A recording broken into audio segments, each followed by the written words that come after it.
Hi, welcome to another exciting episode of the Andre The Beast Crayton Show. Another exciting show, and definitely, and I do mean definitely, another exciting guest. Let me tell you about today's show.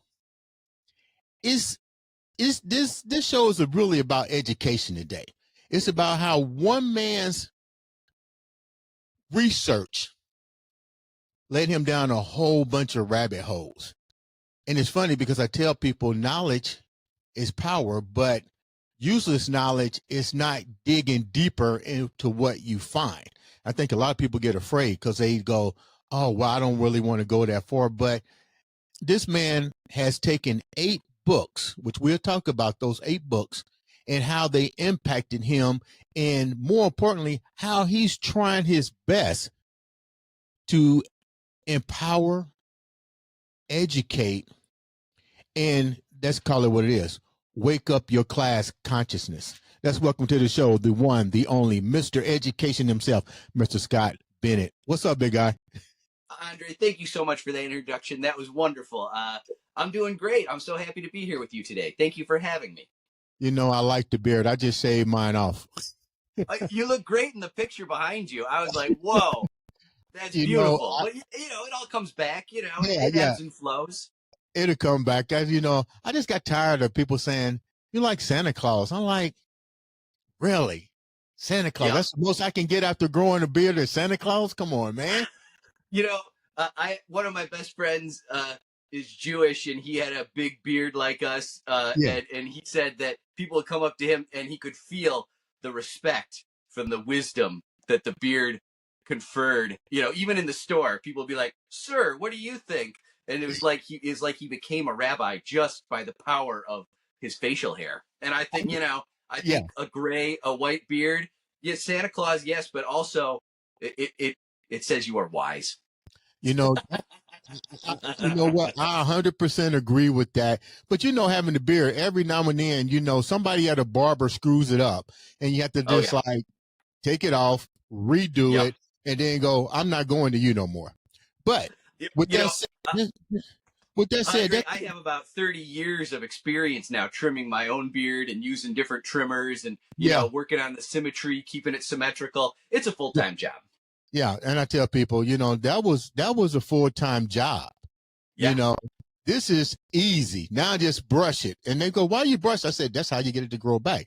But that's right. Let me tell you what I like about you and following you on social media is your class consciousness. Before we get started on that particular word, tell the viewers a little bit about you. Well, I'm what you might call an autodidact. That's a fancy word that means self-taught. I went to University of Michigan up in Ann Arbor, which is a great school, but I don't like to rest on the any of my academic bona fides because I don't have a lot. I'm not a PhD. I'm not a professor, but all of the things that I've learned about class consciousness have come from books and just educating myself, like you say. And it's not impossible to do. A normal person can move through the world and understand these concepts. And I feel like a lot of people already kind of get the idea before they even hear the words class consciousness. We know that rich people basically run our society. That's not saying that isn't shocking, and it's not a conspiracy theory. It's just the facts of the matter, and it's been that way for a long, long time. But it doesn't have to stay that way. There are, it's possible for the people to be empowered and to make changes that benefit the mass population. You mentioned class consciousness, and you went to college. I went to college. I enjoy the books that you read, and we'll talk about that later. But you grew up in the Michigan area. And so what was it like growing up for you before you even got to being awakened? Let's call it what it is with class consciousness. What was it like growing up for you as a young man in Michigan? I was always a good student. I never found it super difficult to get A's and B's in school. So I'm lucky in that way. But I always had what you might call an anti-authoritarian streak. I've always had a hard time with people who want to boss you around because they're in charge. Mhm. And it can be a small thing. It can be like a security guard at a store, Mhm. or a lifeguard at the pool, or it could be a teacher or a vice principal at your school. Like, people who are empowered with some level of authority and think that they can tell you what to do, tell you what to think. And I've always resisted that. I've always Mhm. had a hard time with that. And I know that's not uncommon. I know a lot of people feel that way. Mhm. But I think in this day and age, and this society especially, uh, there's a real pressure to follow the leader or follow authority, and Mhm. I'm just here to reject that entirely. The way I want to do this show, and I'm gonna let the viewers understand, because we're definitely gonna do a part two, because your story is so impactful and engageable, and for the ones who are in the same boat as you were, will get the message. Those that don't get the message, we're going to make them understand why they should today. So what I'm going to do is I'm going to start out with at least one of the books. We're going to go through all 8 books that shaped you. And Oh, I'm going to tell the audience why we're going to do this in part 1. Because at first we just going to do 30 minutes. I was like, no, we can't put this in a 30-minute, but we can start with the journey on what led this whole class consciousness. Because I think in order for people to understand anything, you have to start from the beginning. And what led you to the first book that changed your life? And I think the book was called "Who Would Tell the People" by William. yeah, Right. I could pull all those books out because I got them right here on my bookcase. But that one, all right. So I graduated college in 2001. I was going to go live in Turkey. I was going to teach English in Turkey. I took 4 semesters of Turkish language, and Mm-hmm. I was all set to go live over there in 2001. I was supposed to fly out September 13th, 2001. And of course, September 11th, 2001 happened, and everybody I knew was like, "Oh my God, you can't go live in the Middle East. You can't go do Right. it." So I didn't. I ended up staying here, and starting a career in media. But I I always had a hard time with the Bush administration, George W. Bush, the second Bush, and I felt like he was lying about the weapons of mass destruction. It felt to me from the very start just Mm-hmm. like a pretext, like a made up thing to get us into war. And I was not happy. I was listening to talk radio, and I was, uh, reading the New York Times, and feeling dissatisfied by the kind of message that I was getting from all the Mm-hmm. mainstream sources. And Mm-hmm. I was feeling that frustration for a long time. And I was feeling like the Democrats were just as much a problem as the Republicans in kind of maintaining the existing hierarchy of power. Mm-hmm. And so I was feeling very fed up by the end of the Bush administration. And that's when I decided that, I had an idea for a third political party back then. And that set me on a journey for writing a book, which never was actually published. But it's called.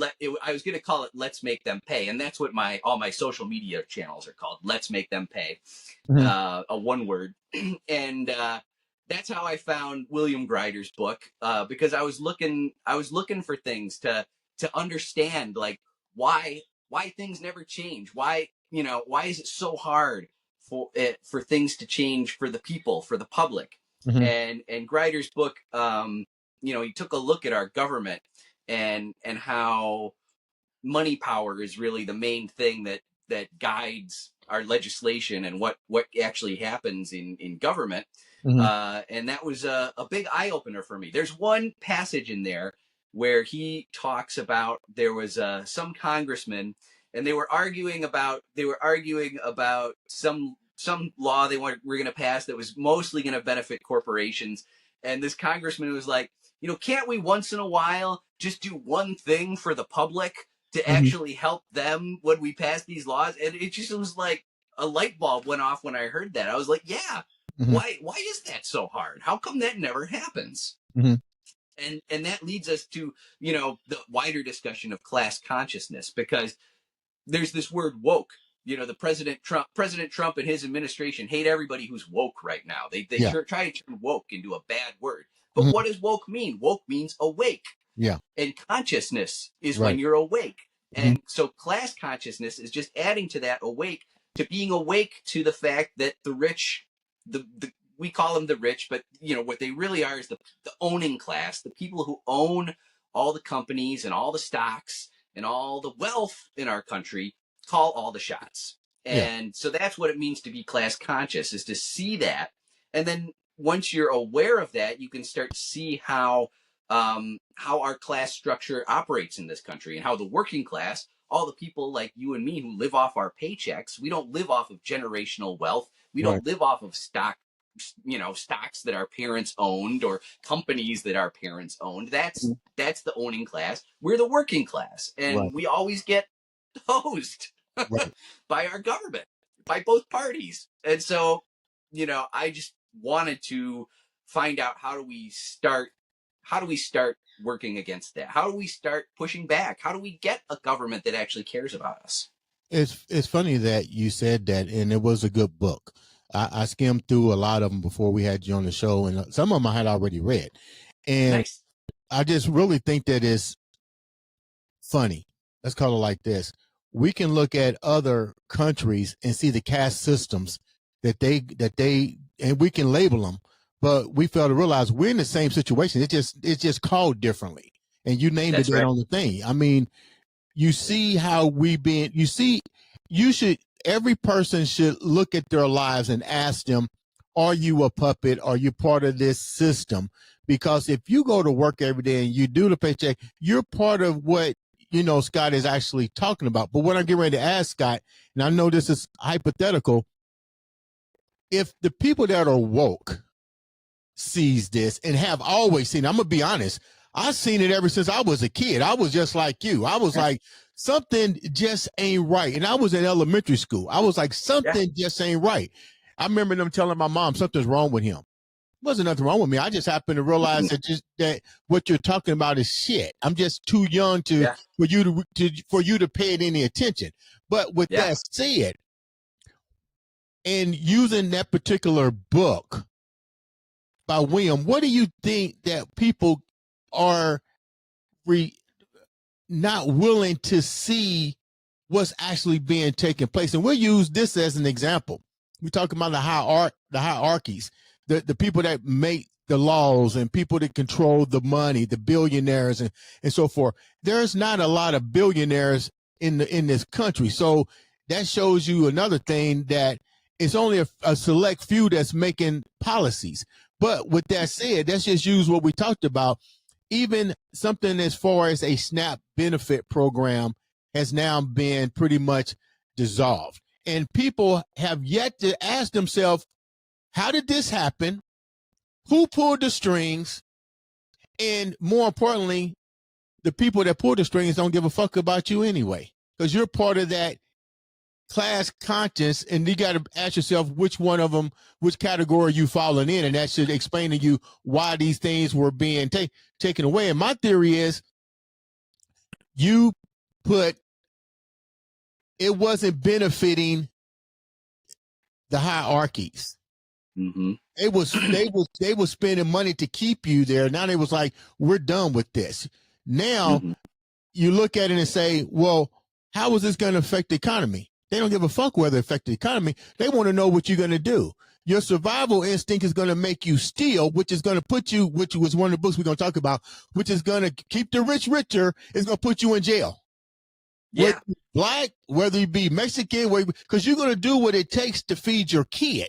And you can't go to court and go, well, Your Honor, they took away the benefits. Sorry, you broke the law. You stole. Oh, yeah. But now Well, you're going to go to work again in the prison system. What's your take on that? That's the story. That's the story of Les Mis, right? That's Victor Yeah. Hugo going back to the French Revolution. That's the same thing now. You steal a loaf of bread and you're in prison, and then you're a part of the slave system again, which never went away. It's part of the legal framework of the clause that they passed to end slavery, was to keep it in the prison system. So you talk about, I mean, what's happening now with all the private prisons and all the American corporations that are benefiting from almost free prison labor, slave labor. It's completely unconscionable. And then you add in ICE too, and they're grabbing people off the street and then feeding them into this slave system. Probably. It is so funny. I just had this discussion with some people yesterday, and this is what they told me. You're crazy. The prison system doesn't work with corporations. And I go, I saw an article, a headline just the other day. This is an older article, but it said that there are 500 American corporations benefiting from slave labor in Alabama alone. That's yeah, one state. So yeah. if there's 500 working in one state, I bet Imagine. when you go across 50, it's a whole lot more than 500. And that's not even talking about the private prison system, where there are private companies building prisons Yeah. and operating them for profit. And see, the real downside of something like that is the profit motive, which is supposed to be so great. We hear all the time about how great the profit motive is, how great capitalism is. But there's an expectation of growth. And if you have a company that makes profits off of having people imprisoned, you create, they have a need for profit to keep growing. So that they have a demand. Their demand to the government is keep sending us more people. Keep sending us more people to imprison and to lock up and do free slave labor for these corporations. Why do you think the average person doesn't understand this? And I tell people, you're not doomed by history. You're doomed by being ignorant to history, because history is just going to repeat itself, but it repeats it in a way that you don't see it happening. Because if I got somebody that tells me there's no way this is happening in the prison system, then you're blind, because you're doing the same thing that they did in the colonial years, that they did in slavery. If you stole a piece of bread, they put you outside and they put you in the guillotine, in that thing, or they cut your hands off, or they did something. Yeah, right. Yeah. So now it's just done in a different way that won't bring clarity to what's going on, who's pulling the strings. But why do you think people are having a difficult time just seeing the basic concept of what the book was talking about? Yeah, Andre, I would point to one other book on my list, which is called Manufacturing Consent.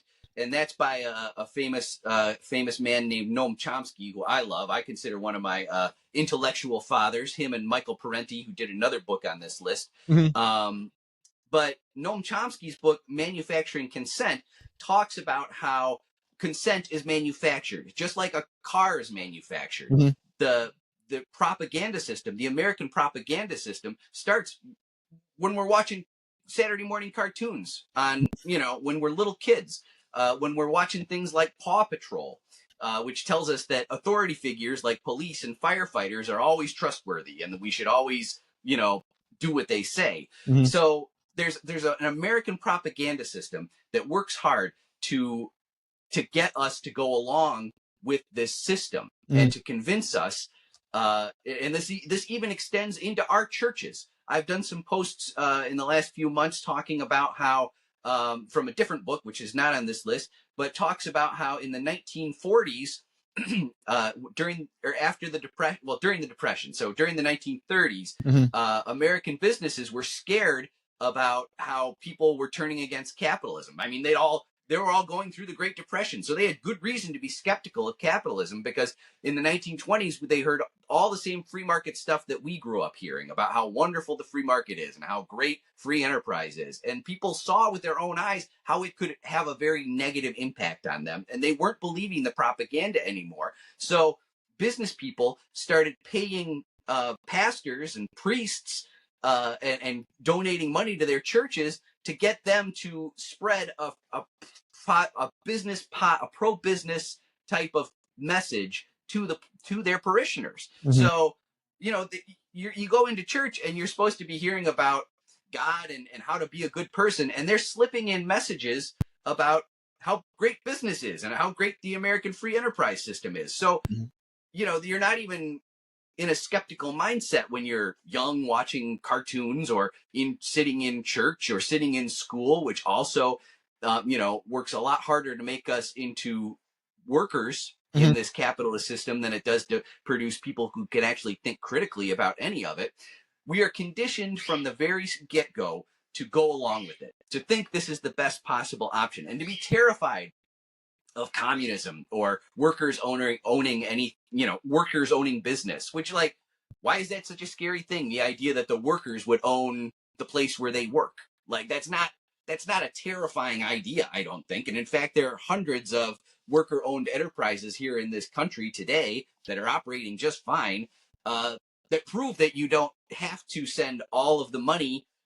I like to say that capitalism is a pyramid scheme. So, capitalism tends to send all that money up to the top, to those billionaires at the top of the pyramid. And we're the ones doing all the hard work. Those billionaires, their companies wouldn't be worth all that money if we weren't working hard every day to make it worth something.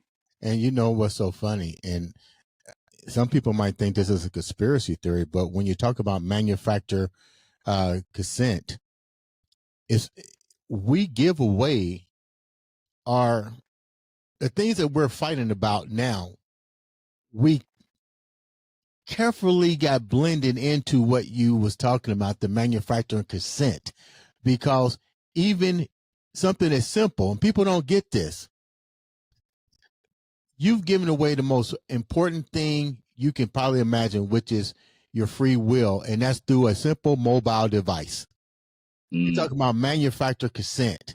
I remember, this is no lie, I remember in the 80s, I was talking to this guy, and he was like, hey, Andre, they've already given people the chip where they can track you. And they was doing it in, which we'll talk about Vietnam and so forth in a minute. They was giving it to these countries as experiment. And they said, he told me this, he said he was over there. He did video footage and everything. And that's when the first credit card called Blue came out, where they was putting your information on there. He said, but first we got to figure out how to get rid of money. And you know what I said, you can't get rid of money. But I wasn't thinking, yeah, you can. So he said America would be the last place they have to conquer, the people with the money. They said because they don't want to get rid of money, but we got to make them, like you said, manufacture consent. How do we do it? Well, you put fear in them. You do war. Very powerful. You do war. And they still didn't work. So then this is show you how crazy this shit is. And I know it's not lying. Then you start kidnapping babies. And then you say, okay, well, let's put a chip in the baby when they're born. You got to consent because people are kidnapping babies. Now let's put it in your animal. Now let's go deeper. Now we got to really track you. Now let's give you the ultimate weapon. Let's give you a cell phone and allow you. This is manufacturer consent. Let's fix the apps where you don't have to have money no more. You put everything on your phone. Convenience. Yep. That's what I want to use. Manufacturer consent and manufacturing convenience. Yep. Now you don't make it the only option. I mean, almost think about almost nobody doesn't walk around with a cell phone in their pocket now everywhere they go. Talk about how easy it is to track you. They have, my phone, when I get in my car, it's like, oh, you going home? Here's your directions. Like It just knows where I'm going because it follows me all the time. And it's crazy how you see it happening because, like you said, not only is it manufacturer consent, it's also manufacturer convenience, but it's also where it's manufactured without any options. That's right. Because they want to lead you. They want to lead you down the path, so that's the only thing you could ever conceive of. Well, and a lot of I see those commenters all the time in my posts when I question the capitalist system. They come at me and they're like, you're crazy. You don't know what you're talking about. This is the best possible system we could ever have. Look how rich we are as Americans compared to the rest of the world. But meanwhile, we're all just scraping by, even people in the 90th percentile of income are spending most of the money they make every month. It's our lifestyle keeps up with however much money we make. So even people who make a lot of money are spending all that money every month. And how much of that money is going to the bank every month? Think about your credit card payment, your car payment, your mortgage payment. Like all the, you talk about you get your paycheck and then hand 70, 80% over to different banks before you even have any money to spend on anything else in your life. But some people might think we're just talking shit. And I remember during the last election campaign, one of my questions to the Democratic Party and the Republican Party here, I was like, what are you going to do about housing? Right. People can't even afford to get a house. I mean, to rent an apartment. You know, people can't even afford to buy eggs. Eggs are $9 for 12. But you can't even raise the amount of money, the minimum wage, to offset it, and the rich keeps getting richer, and the poor keep working to feed. That's right. To feed. Yeah. This, you mentioned it earlier, the SNAP benefits being cut, and that's because in a capitalist system, the system we have, the people who are poor, or the people who are homeless, Yeah. or the people who are are on SNAP benefits, what have you, they exist as a warning to everyone else that if you don't participate in this system, if you don't jump into the rat race and try and keep getting to the next spot in your career, or trying to get a higher paying job or whatever, that you're going to end up like these people, like a home, you end up homeless, and you end up living in your car. And then that exists as a warning that you had better jump into this system and participate, or you'll get left behind. And so that's why people, the rich in this system, they don't care about housing for the homeless. They don't care about SNAP benefits for people who can't afford to buy groceries. Those people exist as a warning to everybody else to shape up and to participate or get crushed. And so that's why in a socialist system, that's not the whole plan. The plan is like, we lift everybody up so that there's a baseline, so that so that housing, you can have a house for everyone. We have what, 5 or 6 empty houses for every homeless person in this country. It's a false, there's a false scarcity, and there's false scarcity all over the place in our system. How much food? I think 1/3 of all the food in every grocery store ends up thrown in the garbage. Yeah. Because it's false scarcity. We have more than enough food to go around for every hungry person. In fact, we could end hunger for just a few, it's not that many billions. We could end hunger for every person on this planet. But the capitalist system does not want that. I'm glad you said that, because when I tell people that, they look at me like I'm crazy. I'm like, there's never a shortage of food. We have tons of I live in the Midwest. You live in the Midwest. There's tons of farmland that's not even being farmed. And the reason that they don't farm is because the government tells them not to. They pay them not to do that. Right. But the farmers ain't going to tell you that. They get a check. Right. Yeah. Well, and it's not even farmers. It's like 4 companies that own like 80 or 90% of all the farmland. Oh, interesting fact. Bill Gates, the Windows, billionaire, used to be the richest man on earth, has slipped down a few slots, but he's the biggest landowner in our country. Yeah. And that's just like George Washington was. This is a little known fact. George Washington owned more land than any other person in the country. So even back then, the founding fathers, we call them, they were the richest dudes in the country. Who else but the richest guys in the country could afford to take 4 months off from like what, May to September in 1789 to write the Constitution? That no working man could do that. No working person could do that. So the whole thing was set up from the very start to benefit the owning people, the people who owned things. John Jay, our first Supreme Court justice, said the people who own the country should run it. And that's what we got. And that's where we are right now still. Let's talk about another book that was very impactful, which I thought was cool. The People of the United States and the mythology behind that. That's deep, because I tell people, if you go back deep enough and you understood the founding of this country, you also start to recognize how the class consciousness, the new word, came to be. You then see how stories like the Bacon Rebellion changed the narrative. You see how the founding forefathers used their, we'll talk about on part 2, their so-called heritage to create a new word, which is called white. Yes.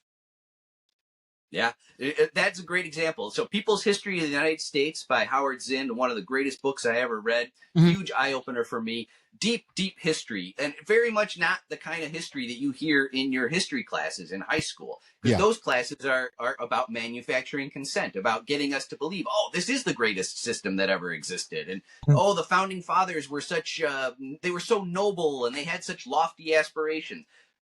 True. And I don't want to say that's not entirely true, but they also had personal interests. And, They had a you personal talk agenda when about they the came here. the Yeah. slaveholders, there were a number of slaveholders who helped write the Constitution, helped come up with the three-fifths compromise, which horrible blot on our history that we don't spend a whole lot of time talking about. We skip right over that. That a slave is only worth three-fifths as much as anybody else living in those areas is awful. Mhm. But the whole concept of whiteness was, just as you say, and Zinn talks about this in his book, was created because in the in the pre-revolutionary period, uh, when slaves were first coming to the colonies, the the people just saw them as human beings, just like Yeah. them, and they had to stop white people from from intermingling and feeling sympathy for the slave population, Mhm. because they could see this is just another human being right here. So they had to create a social hierarchy in Mhm. order to keep them separate, in order to make the white the white residents feel superior to the slave residents. And that was it was created out of, it didn't exist. It's No. we've had these ideas, we live, we've lived hundreds of years since these ideas were first implemented, so they Mhm. seem like the most normal thing in the whole world. But it was created out of nothing, and it was created out of self-interest of the owning class. When you read that book, and naturally a lot of people need to understand Bacon's Rebellion and to understand that this stuff was, let's go back again, manufactured. They didn't know it was Yeah. manufactured. They had an idea of what they was trying to put into place. But it's Right. amazing. Like I tell people, history never died. It just rebranded. Thank you. It just Mm-hmm. rebranded, and it rebranded so strong that it's been, like you said, not even taught in school. Nope. Not even taught in school. The real, because I think if people, this is a two-part question. This is a hypothetical question for you. I think people are afraid to know the truth. Mm. And let me break it down a little bit. So I don't want people to say, I'm not afraid of nothing. What I mean by that is, you may not want to go down the rabbit hole because you're not sure how you're going to react to the information. You don't know if Yeah. you're going to react in fear and panic. You really don't know how to receive it, and you don't know how to respond to it. Is what I'm saying. What's your take on that? Yeah, I think you're totally right. There's something called cognitive dissonance, where your brain tries to hold two contradictory ideas at the same time. Mhm. And when you can see something with your eyes that doesn't match up with what you feel or what you've been taught your whole life, it creates a sense of discomfort. And it's very natural to just lean into the part that you learned your whole life and just say, no, no, no, I know the thing I've seen with my eyes. I can look away, because I know that the things I learned, the things that I feel comfortable with, because I've been hearing them my whole life, that's real. So Mhm. I'm just going to hold on to that even harder, Mhm. because it's hard to let those things go. It's hard to admit that you've been manipulated. It's hard to admit that you've been manipulated by people who even have kind intentions, like your school teachers, your elementary teachers, your high school teachers. Mhm. It's not that they're bad people, but they are perpetuating uh, a system that promotes hierarchy, that promotes racial hierarchy, that Mhm. promotes economic hierarchies, promotes men over women. And these things are baked deep, deep into our system. And as we were just saying, a lot of those choices were conscious choices that were made to benefit the people at the top, that who are largely the white owning class, who are men, who are straight, who are Christian, who are, like a lot of the things in these hierarchies, you know, we're conditioned to believe that that is the way things should be, and because that's the way things are now, we're like, oh well, I guess that's just the way things are, and that's just the way they'll always be, or that's the way they have always been. But you come to find out when you look into history that that's not how things have always been. That social hierarchies as they exist now have not always existed in this way, and that it is possible for people to see equality as is the way out of these hierarchies. If we all relate to one another as human beings and see one another as human beings, that's how we can get out of this. It's through unity. Because there's so many more working people. And if we just look at each other as fellow human beings who are also workers, who are all in the same boat, we way outnumber this small social class of people who own everything right now. And we don't have to keep things the way they are. But I understand, like you say, that it's scary to confront that and try to think about changing any of that. What's your take? Before we go to the next book, what's your take on the Charlie Kirk assassination, the storming of the White House with the president? What do you think all that was boiled down, based on your opinion and your research on what we're dealing with now? What's your take on all that? Was it a conspiracy theory? Was he basically saying things that that the hierarchy didn't want him to say? Do you think that he was assassinated because they wanted to make him a martyr? Why do you think that people stormed into the White House? Nobody has stormed into the White House, not even during slavery. Right. That's crazy. Yeah, I think. Charlie Kirk, that's a loaded one. There's a lot going on there, but I believe that he was essentially an articulate propagandist for hierarchy. Okay. He was saying that the existing hierarchy is valid and that we should keep it. Like his ultimate message is that men should be over women, and that white folks should be over black folks and brown folks, and that rich people should be over poor people. And I reject those ideas. I don't agree with any of that. I think that's all wrong. I think the way things are now is completely unfair and should definitely be changed towards greater equality, especially greater economic equality, which will help balance all the other unequal hierarchies as well. But I tend to believe. I don't know anything.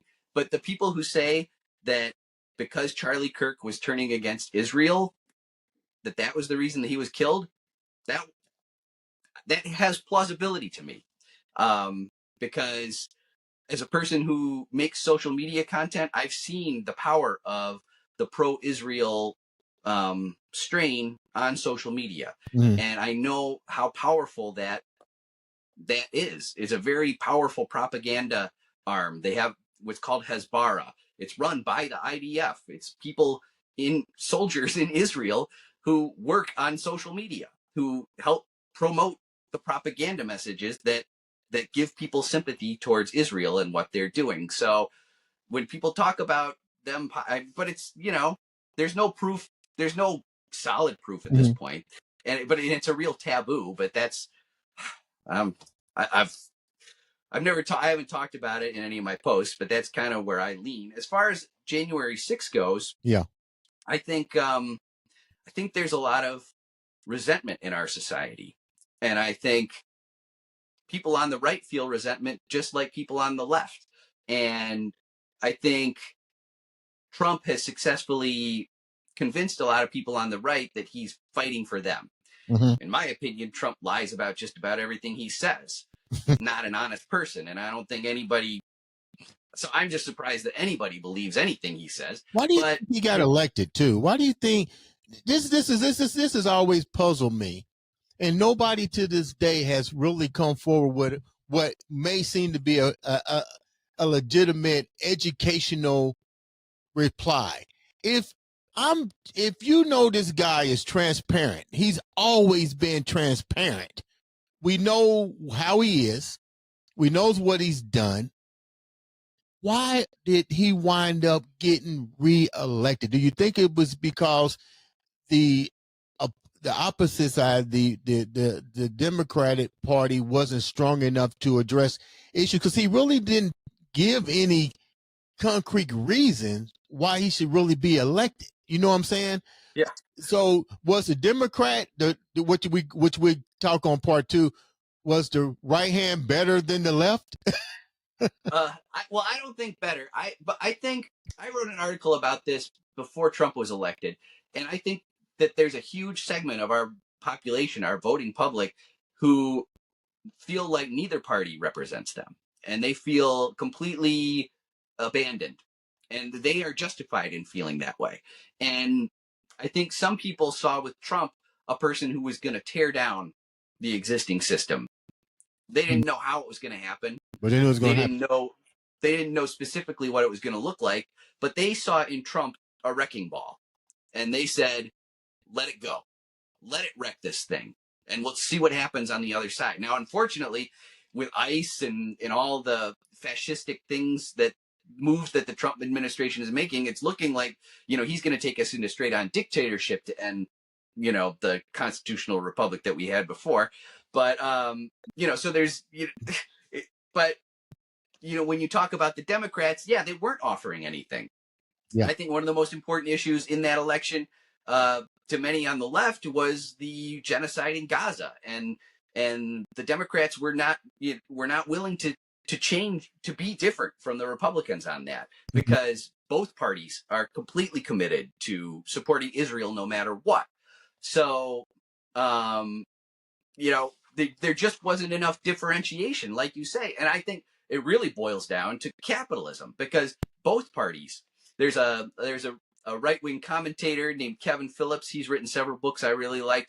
He used to be a speechwriter for Nixon back in the day, and he said that the Democratic Party is the second most committed capitalist party in the world, only behind the Republican Party. So both parties really, they're completely dependent on the money that rich people give them. We call them campaign donations in our society, but it's basically legalized bribery, where corporations and rich people can put as much money as they want into any candidate, and both parties are completely implicated by that legalized bribery system. That is crazy. Let's talk about this other book, which I love, "The Lies My Teacher Told Me" by James. Great one. Yeah, that's crazy. What was so impactful with that book that made you read it? And how after going through the couple of books that you already went through, how did this take it to another level? Yeah. Well, I think for a lot of people, we talk about Howard Zinn's book, People's History of the United States, but it's a really big, long, thick book. It took me forever to get through. And if I had it to do over again, I probably would have started with James Lowen's Lies My Teacher Told Me, because it's a much more accessible book. It covers a lot of the same material, a lot of the same history. They're both history books, but I found it to be much more accessible as a reader, easier to get through, faster to get through. And he makes a lot of great points. Like he wrote a different book that's not on this list, about how slavery, the slave issue, was what caused the Civil War. And he's like, well, how do you tell? Because since then, they say, oh, it was all about it was about trade, or it was about this, or it was about that. It wasn't about slavery. And so he's like, well, let's go to all the articles of succession for each state, and right there in the Mississippi Articles of Secession that they wrote up, slavery's number one on the list, right? It's in protecting the slave system, and then going down the list. And all these other states, it was about slavery. It was clearly about protecting the slave system, which is an economic system, because that was how the Southern economies were run. So Lowen likes to do that. He'll go to the direct sources and show you how the stories that you heard, the narratives that you've heard, have been cooked up, and there's a lot of picking and choosing that happens over time to create narratives that reinforce the power structure, that help manufacture consent. And so he's going back to the history and saying, well, the history is actually different from what you learned. Well, was that a two-part um, analogy on this? Because I was also, from my studies, also told that not only was it about slavery, but it was more so also, in addition to that, about one currency. Because remember, we had the Confederacy currency and we had what is called U.S. currency, and controlling the That silver and that's the gold, the silver and the gold. sure. Because remember, I think a lot of people don't realize this. Back in the day, you was paid with silver dollars and gold dollars, Hmm. and all And this, everything yeah, was back paper in the currency. day, they had you could exchange paper money for gold. Yeah, That I mean, that was another aspect of it, but currency was not the main driver of that war, as Lowen shows that it was slavery was the motivation. It was the primary motivation for all the states that seceded. yeah. To keep now, let's go back a little bit so people can understand how important this was, because agriculture has always been the stable of economies, even 10,000 years ago. It Sure. changed the way it actually was the new enterprise. Let's call it what it is. Before there was Yeah. gold and silver, if you had land and agriculture and could run it, you was pretty much a self-made millionaire, so to speak. Yeah, well, you talk about the rise of agriculture. That really is also the birth of hierarchies, because before, when we had primarily hunter and gatherer societies, people didn't stay in one place; they Right. moved around.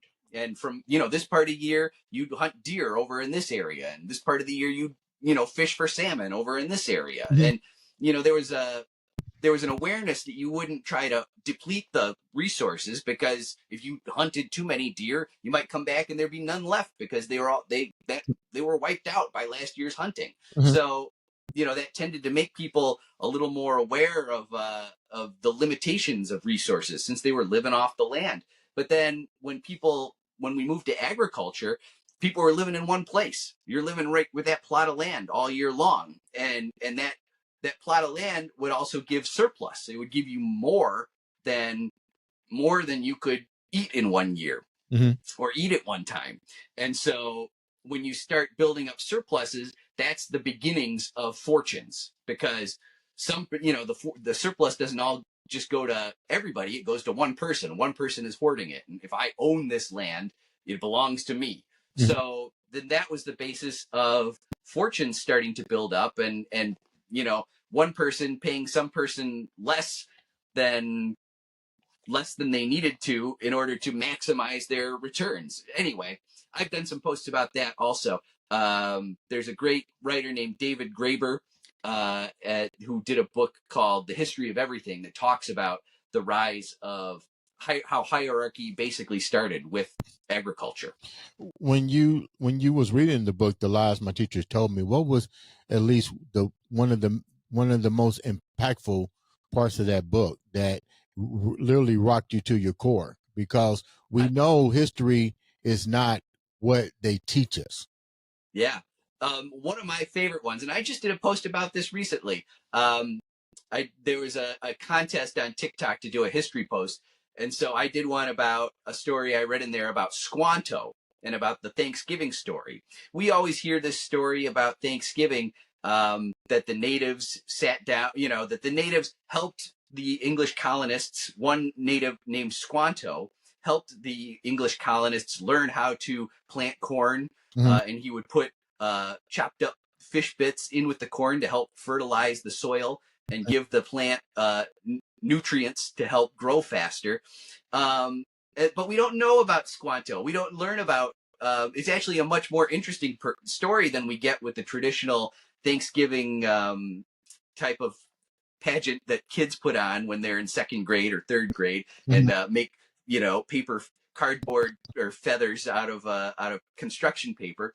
Squanto actually lived in the village that the colonists went to in Plymouth Rock. Um, there was a town near there named Patuxet that all the villagers had been wiped out by plague just about 2 or 3 or 4 years before the colonists got there. Mm. And Squanto had actually been kidnapped into slavery twice before they got there to Plymouth Rock. So he knew English from actually, it said he may have made 3 transatlantic trips on ships before the colonists arrived in Plymouth Rock. So there's so much backstory to this tale that we don't even get in our history classes. That's so much more interesting about how plague wiped out about 90%, they say, of Native American populations between the time of Columbus and when the colonists arrived in Plymouth Rock.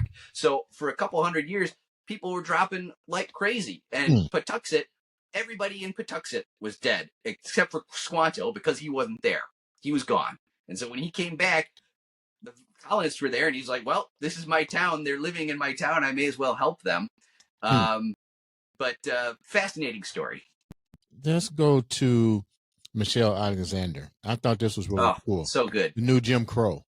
And I tell people, Jim Crow never stopped. That's right. It rebranded itself. Yeah.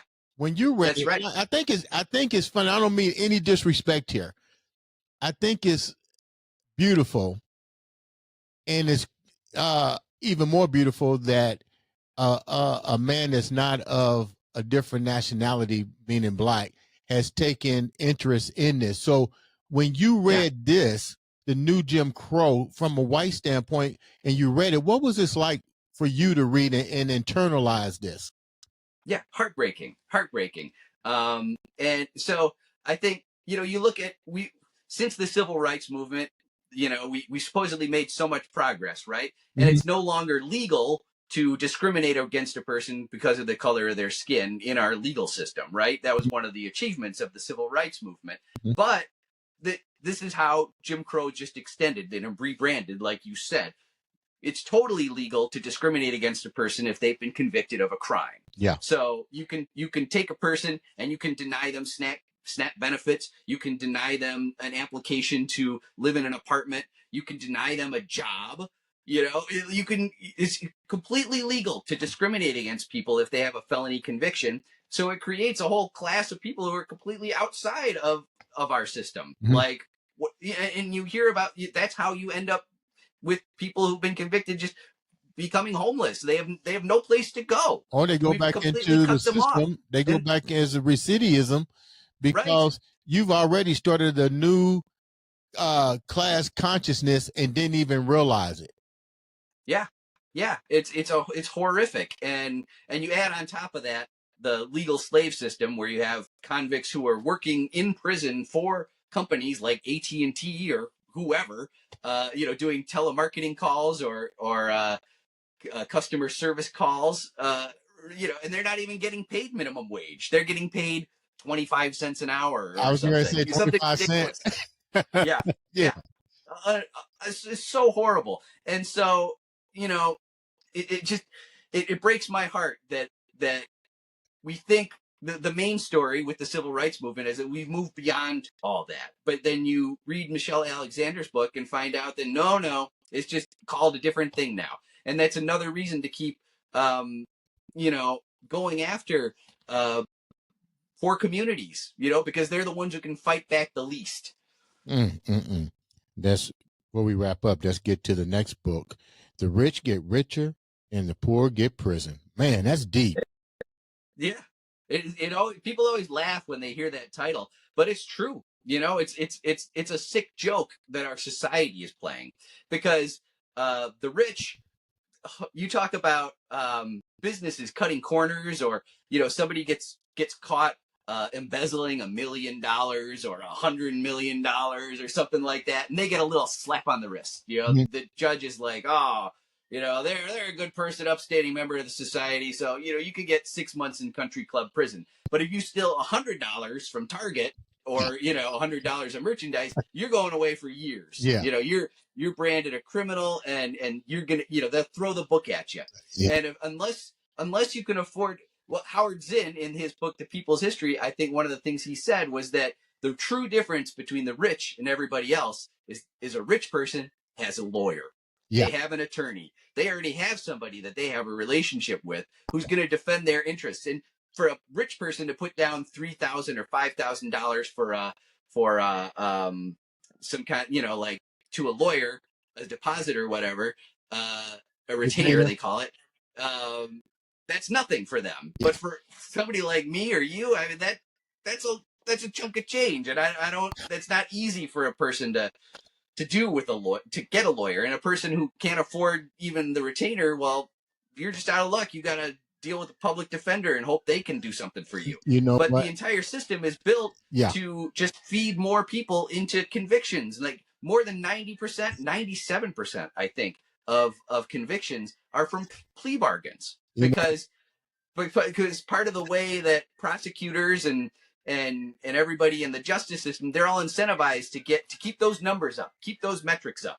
I got this many convictions this year, and only so many people went to trial, or only so many people actually got acquitted. it's so, And our system is just designed to just funnel as many people as possible once they're arrested, even if they're guilty or not, into prison. and it's so funny that you said that. And I tell people, when I was dealing with my custody, I had the number one lawyer, Judy Hester. And you're right. I seen how the system works. If I walked in there with any mojo, I would have been like blah blah blah. But this is what I tell people: spend your money on your legal team, because at the end of the day, that's you're gonna have to eventually wind up in that courtroom to some degree. Trust me, you're gonna wind up in there and you won't even know it. And you better have somebody, because if not, just like you said, they're gonna treat you just like Joe Blow. Yep. And if you get treated like Joe Blow, it's not good. The last book, Yep. and I thought this was really neat. Let's talk about the shock. Yes, shock doctrine. Yeah. Yeah, Naomi Klein, great book. That was a real eye opener for me. Talking about how it was the first book that I read that really talked about a man named Milton Friedman. Now he's a economics professor based out of University of Chicago, That's the and Freeman theory, he right? That's the Freeman theory, right? sure he well yeah we call his theories neoliberal economics, Okay. which and those are defined by privatization, cutting taxes on the rich and corporations, deregulation. So those are some of the biggest markers. And, it's just such a funny coincidence to me that Friedman's theories benefited the rich and corporations so much and are bad for the majority of the public. But Friedman was writing at a time he was writing in the 40s and 50s when he was first coming up with his ideas. And he was kind of a reaction to another economist called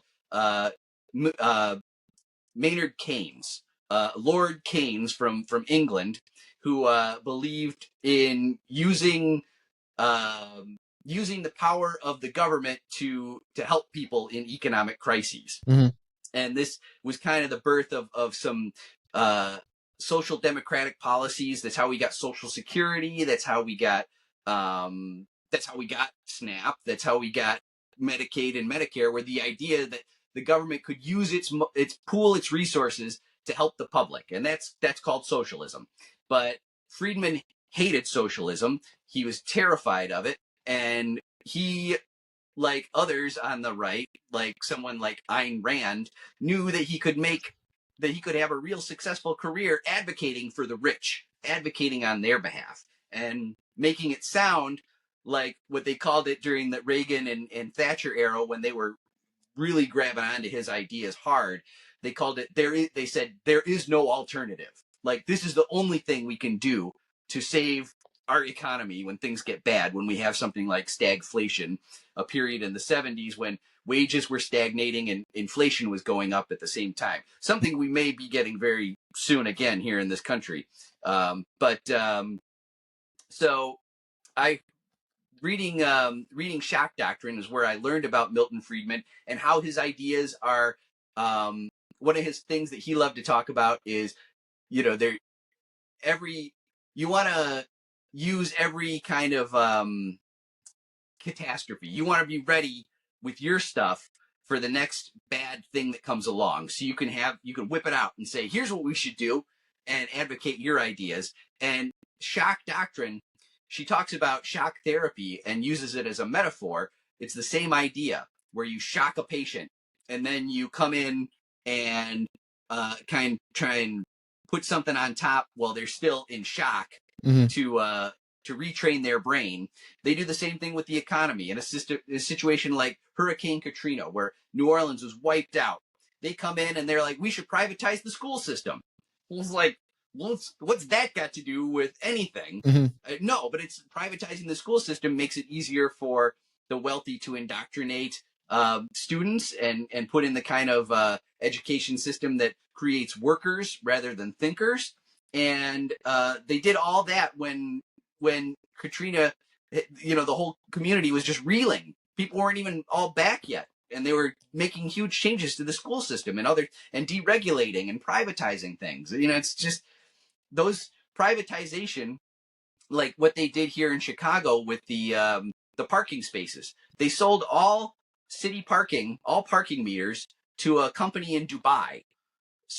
And again, it's the profit motive. So that company in Dubai is expecting to constantly have growth in its profits over time. Now, where are they getting those profits? From every person who parks in Chicago. Mm. They privatize, so every time you feed the meter, it's not going to Chicago like it used to. It's tax based. It's going to a company in Dubai. It's leaving the country. Money leaving the country for the enrichment of some very wealthy people. That would So that would those are some explain very damaging economic ideas. I'm sorry, Andre, what'd you say? that would explain why you guys' roads are never fixed. Yeah, that too. You're right, exactly, because that money doesn't go into Chicago to help manage Chicago. It just leaves Chicago. So before we wrap up, Scott, and we're gonna have you come back for part two because your story goes a lot deeper. We're gonna talk about the impact of a war, mainly Vietnam, and its effect on what we see today, and a little bit more about history of the economy in general, but a lot of other topics. How are you being received right now on social media with your way of thinking? I've been very happy. I've been doing it almost 3 years now. I started my TikTok channel, my Substack, about 3 years ago, Mhm. and I've had steady growth. I'm up to about 85,000 followers on TikTok, which is that feels really good. That feels like a lot of vindication. And when I make my posts, I would say that generally it's more positive than negative. Yeah. I think people can sense that something's not right Mhm. in our society, and they don't understand, what's the disconnect. Why are things so hard? Why do groceries keep getting more expensive? And why hasn't my paycheck, why don't they ever give me more than a 3% raise at work? Why am I stuck in the same place? Mhm. And it's because of the class system. It's because of capitalism, because so much of all our hard work is fed up to very few people who benefit from the way that our society is set up.